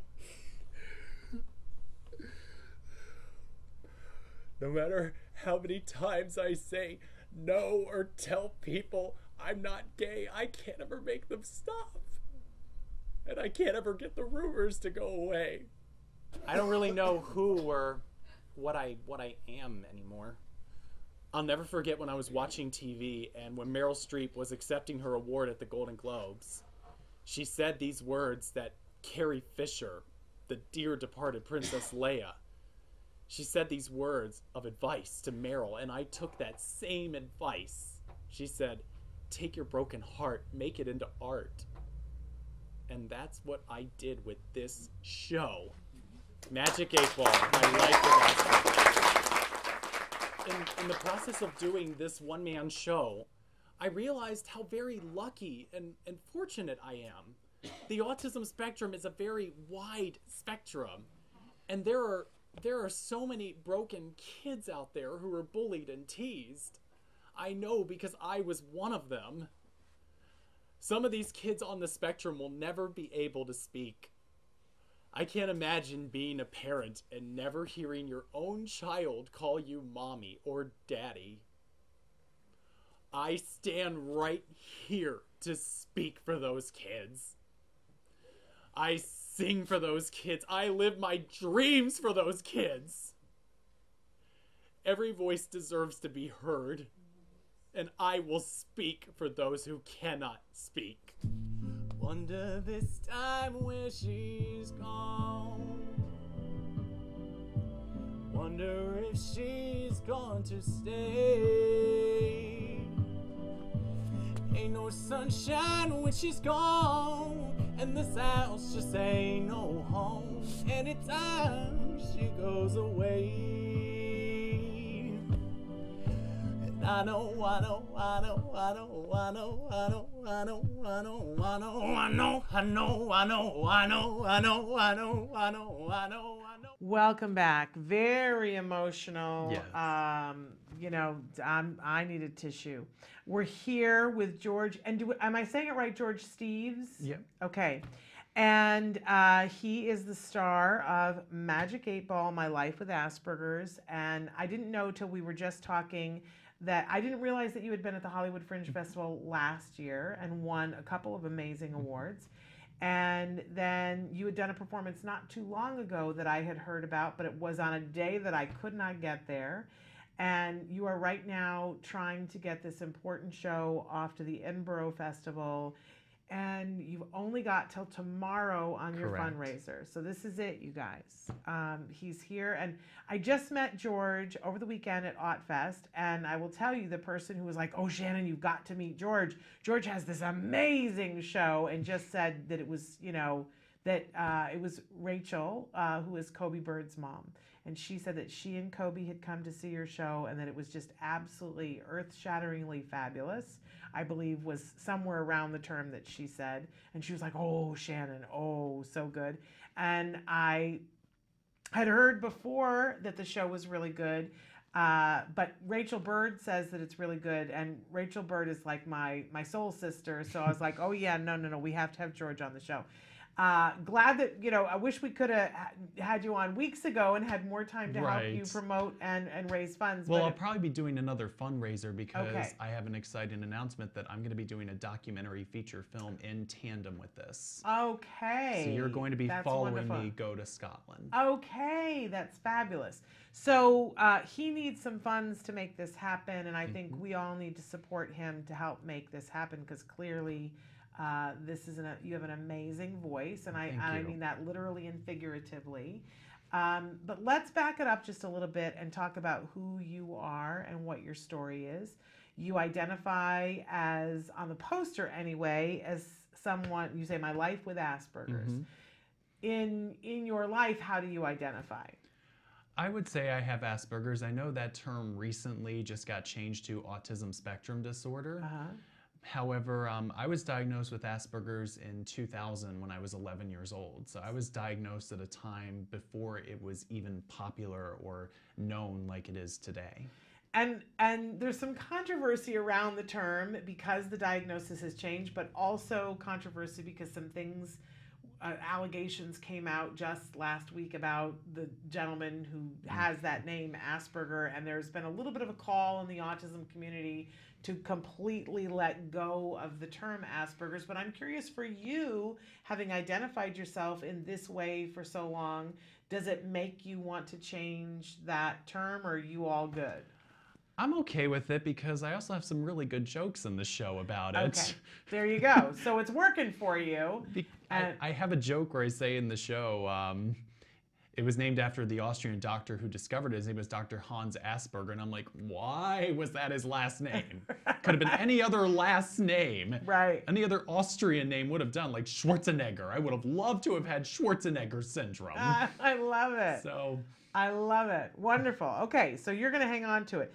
But so you were diagnosed at 11, and what led to that diagnosis? What kinds of things were you struggling with? my mother was the first one who sensed it immediately because my motor skills were off in my development. And my mother was very hands-on. She immediately took me to different doctors, therapists, psychologists, social groups. I got a lot of one-on-one social training from her. We didn't have the most resources in rural Virginia in the 90s, because this is the 90s and autism is autism. People don't know about the wide spectrum of it just yet. So there were different diagnostics that I had, like I had PDD when I was younger, pervasive developmental disorder, ADHD. They had their suspicions about the Asperger's diagnosis, but they didn't want to put a label on it. So that's why I was a little later in getting it officially at 11. Okay. But so there were some inklings before, and Yes. there was a PDD-NOS Yes. diagnosis before. Okay. And so then at 11, when you get the diagnosis, did they tell you? Were you there and part of that? No. Or your parents didn't, they just knew, but they didn't tell you? I had a sense that I was different the minute I walked into a special education classroom at 6th grade, and I was with children who had more severe cases of autism than I did. Okay. So imagine being 11 years old and your whole world is shattered. Yeah. You go from a small town of hundreds in Virginia to a suburb of Philadelphia of thousands. You go from private to public school. I didn't want to go to another private school after the private school in Virginia because I didn't like it. And then you get put into this classroom with children where not all of them talk, or some of them gesture, they make noises, and you're, as 11 years old, you're like, why am I in this class? What happened? Yeah, what happened? And I, you know, we saw a little bit in the show that you talk about bullying. Oh yeah. And how you were bullied. Mm-hmm. It's called Every Name in the Book, To My Face and Behind My Back. And amazing. I'm so sorry. Like, I feel the need to say that whenever somebody tells me their story. You know, I'm sorry that we live in a society where that could happen to you, and that it was allowed to happen to you. Makes me furious. So I got a little emotional watching the thing. I was like, oh boy, it's like, me too. It's your, you know, I don't usually like to watch myself, so it's like, okay, I'm watching myself right now, and I have to relive all of that when I do the show, because my show is only an hour. Yeah. So I relive my whole life condensed in 1 hour.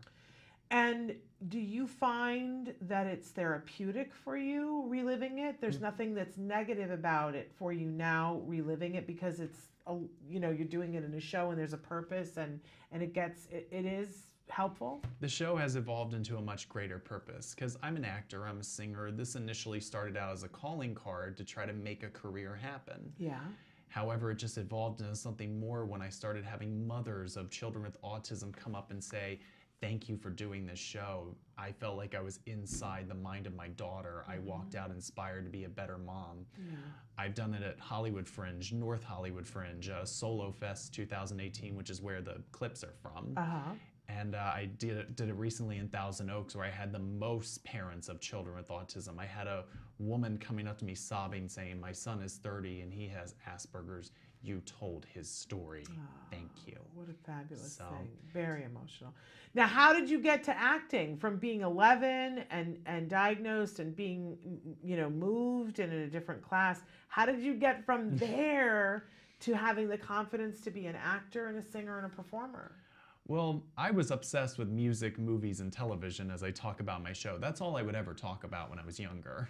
It was in hard. fact, it was the things that you say there in the clip are the only three things that you would say. There was a period where I was 3 years old where you could ask me how I was doing, any question in the world, and all I could say was Cinderella, Snow White, Sleeping Beauty. That's all I would say. Yeah. My parents showed me those movies as a kid, and I liked them enough to, you know, absorb those titles, and that's all I would say. Wow.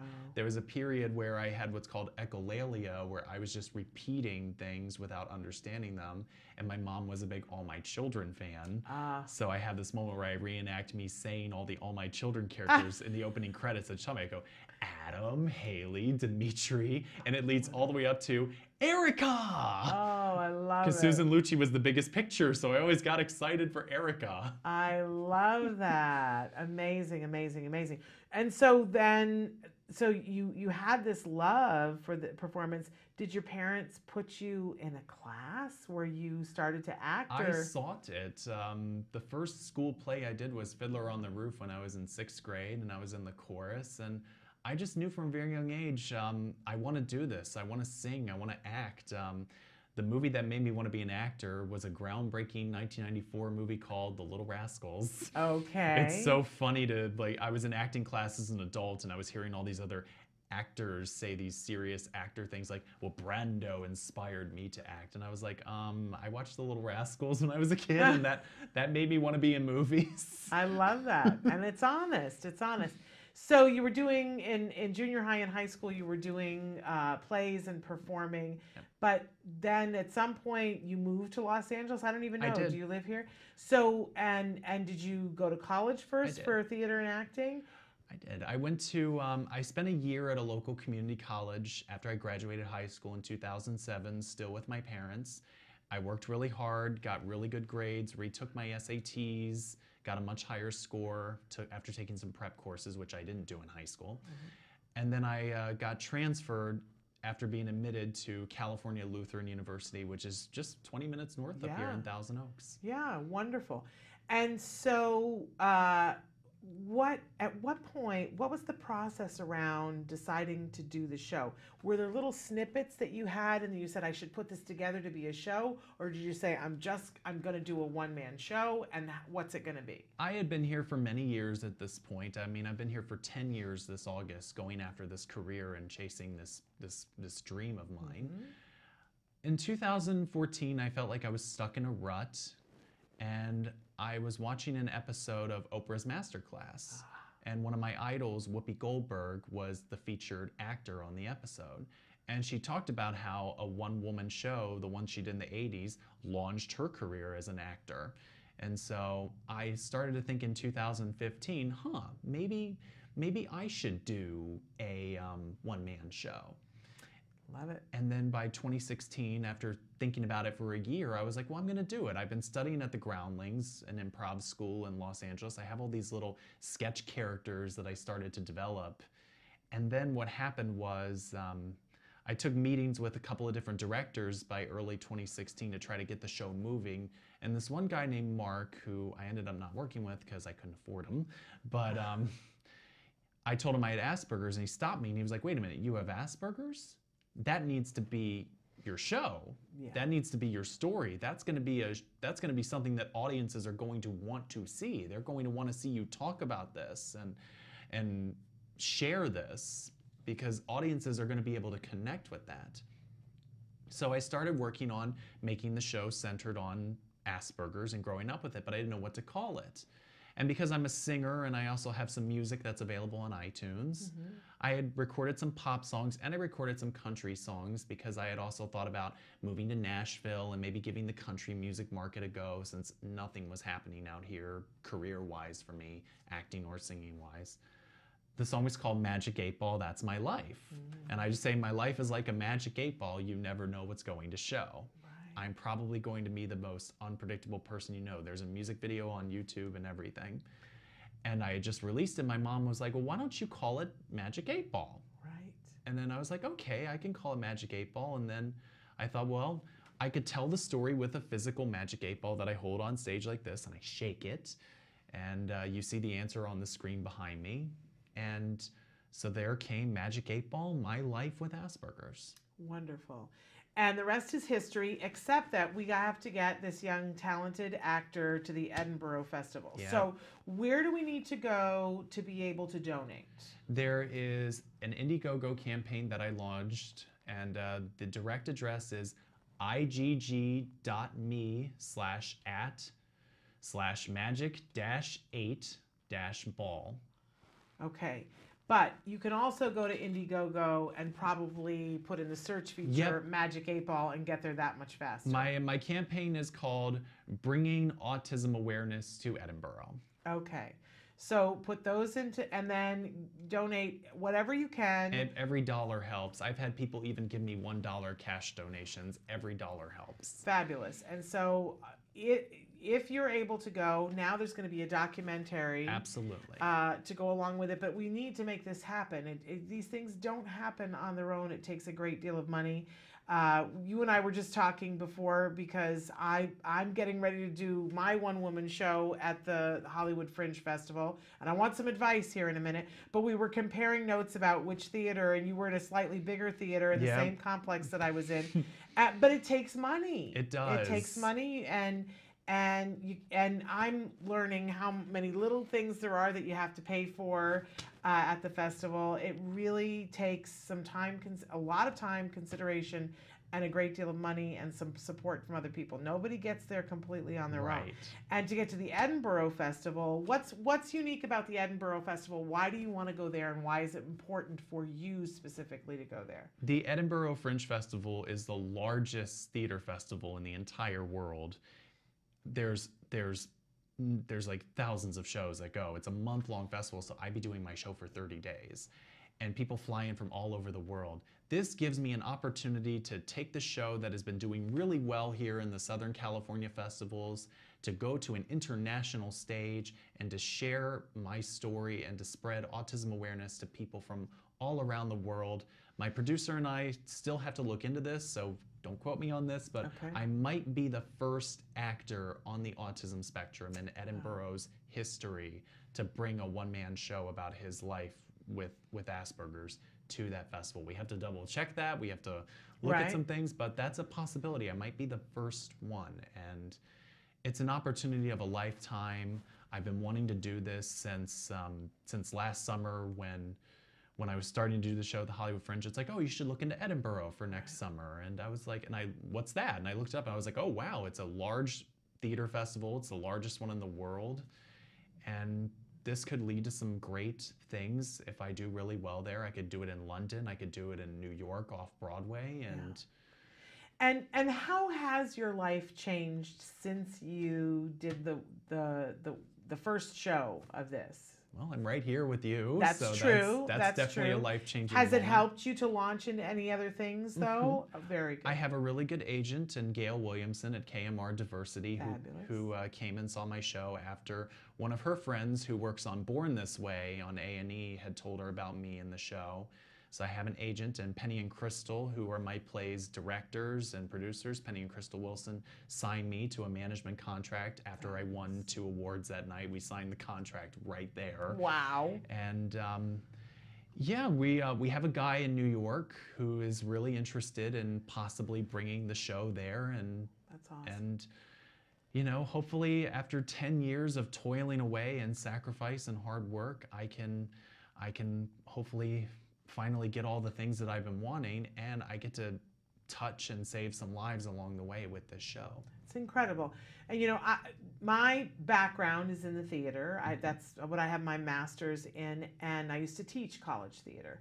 And I would always say to my students, you know, one of the rites of passage is finding your story and telling your story in a one-person show, because if you don't want to hire yourself, who else will? Right.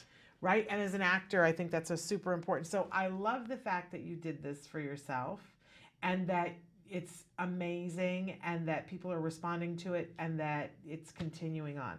I really hope that you get to go to Edinburgh, because I think that there are people there who need to see you and see your show, because they will have a different take on autism and what it is, and that's something that we need for them to do. I'm assuming that they're in the course of your life. I mean, when I was introduced to you the other day, if I did not already know what your show is about, I certainly would have had no idea that you were on the autism spectrum. Do you get that from a lot of people? I do. I'm very high functioning, but I owe that to my mother. I owe that to my special education and learning support teachers that I had over the year, and I talk about that in the show, and I talk about how with this last election we had and the appointment of the woman who's Secretary of Education, my heart broke for the autism community because she didn't know about a federal law that protects students with disabilities in her hearing at the Senate. I have come a long way and that's why I say to people, even though I was diagnosed later than usual diagnostics happen, because usually people get diagnosed at 3 or 4, or 5. I was diagnosed at 11. Early diagnosis is key because I'm 29 now, and I've had so much experience. I've gone to college, I've graduated college, I've been out here on my own, I've been living my life and going after my dreams. So I take that as a compliment, but if you had met me many moons ago, you would have seen the progression. Yes.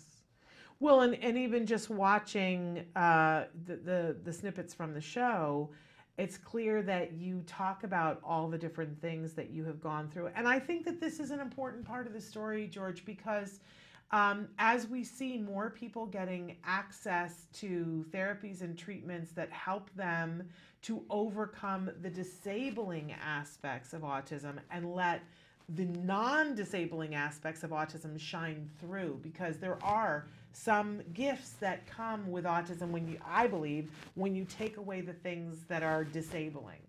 And I think people need to see that there is this progression, and that it is a spectrum, and that there are all kinds of people on the spectrum, and that I know a lot of people get to a certain point, and I respect it fully, that people will say, well, I was diagnosed with this when I was a child, but I'm at the point where people don't know. It's not what I talk about anymore. I don't want to be known as so-and-so with autism. I want to be known as me, and I happen to, this is a part of who I am, but it's not, I totally respect that. But what happens is, and we see this all the time on the show, people will write in and say, well, if you really can truly make progress on some things, then where are all these people that are doing so well? And I shied away from that. I went through a phase in my teens, in my early 20s, where I was just like that. I didn't want to talk about it, but then because I'm an actor, I'm competing with many other actors in this town trying to get ahead.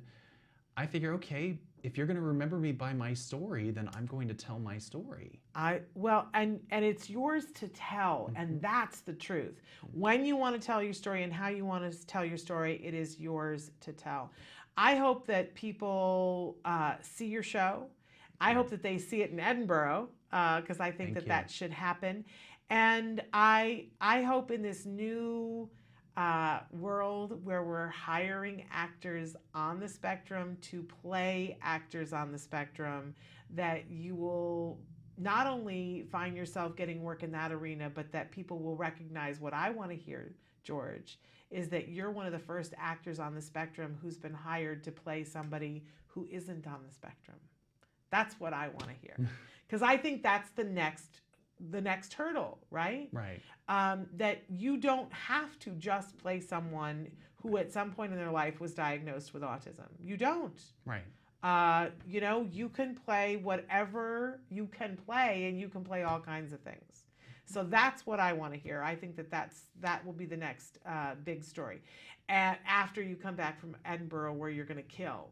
It's going to be fabulous. We're writing that in the book of what is. George, help me out. Is there any advice that you have for me going to the Fringe? Because I've never done a show at the Fringe before. I've done a one-woman show before, not on this topic, but any advice for me at the Fringe? Hustle, hustle, hustle. Hustle, hustle, hustle. I mean, I went to every Fringe event I possibly could to hand out postcards for my show. I came up with an elevator pitch. I told people, in 1 hour, you'll laugh, you'll cry, you'll learn a lot about Asperger's in 1 hour. Apply for all the sponsored awards. I did win 3 Fringe Awards out of over 300 shows, but I didn't rely on the awards themselves. They have sponsored awards that you have to apply for. I applied for every single one of those. I didn't know about that. You'll have to tell me how to apply for the sponsored awards. They're on the Hollywood Fringe websites, and you should be getting emails saying sponsored awards. And okay, I haven't yet, but maybe it's still too early because it's not till the 31st. I didn't know about that, so that's great advice. And but it's really, when you say, see, I picked a small theater, and so there have only been, this is day 3 of ticket sales, and we're more than 50% sold out. Well, then that's fantastic. So, but I picked small theaters, so so I may not have to hustle that much. Right. But that's good to know. And what I've said, what I want to see the next thing. What do you want? Honestly, in my wildest dreams, I'd like to take this all the way to Broadway, or at least off-Broadway, because Whoopi started out off-Broadway and went all the way to Broadway with Mike Nichols taking her show there, so that would be a huge honor for me to get to do that. And just hopefully a steady stream of work after that, whether it's in television, film, or theater. I don't have to be the biggest star in the world, but just as long as I'm getting paid to do what I love to do and I get to do it consistently, then that's all any actor really wants. Yeah. So you want to be a consistently working actor. Absolutely. So that's what we're going to put out there, because you should be, George. Still going to do music on the side, still do my singles, which are on iTunes. Check them out, please. Yes. And so tell them all the places that they need to go to check out everything, because I'm assuming there's a Facebook page, one for the show and one for you, or I just have a personal Facebook page that I use for everything, but it's facebook.com/george.steves and 98, and then you can find me on Twitter and Instagram at George F. Steves. You just type in George Steves on iTunes or SoundCloud or Reverb Nation. My music is right there to buy or listen to. I have about several singles. Some of them are country flavored, some of them are pop flavored. Wonderful. Wonderful. Well, we wish you nothing but the best of luck. Much. We have so enjoyed having this time to be with you. I want to really recommend that everybody, whether it's $1 or $5 or more, helps. Give what you can. I do believe in karma, and I believe that when you give to something, it comes back to you ×2. So if you can, that at some point your child is going to want to do something, and you hope that people support your child. And George is someone's child. I have a strong sense that your mother and I would get along really well. Yes. Is she super proud of you? Yes. My mom and dad are still back in Pennsylvania, so I don't get to see them as much as I'd like, but I know that my mom and dad are very proud of me. My dad said in one of my statuses a year ago when I talked about overcoming my depression with this show, because I did fall into some depression with the election, and he said, "You are my rock." And my mom will like every single post on Facebook. Now, did they come and see the show? Not yet. Okay. My mom still works. My dad is retired, but as an Episcopal priest, you can still do supply work at different churches on Sundays. And my mom still works as a lawyer for legal aid, so they haven't yet. But one of the things I'm hoping to capture on the documentary is I'm going to be bringing my show to Virginia and Pennsylvania, hopefully, before I go to Scotland in August. So you're going to get to see me go back to my roots and where the story began for me before I take it internationally. Fabulous.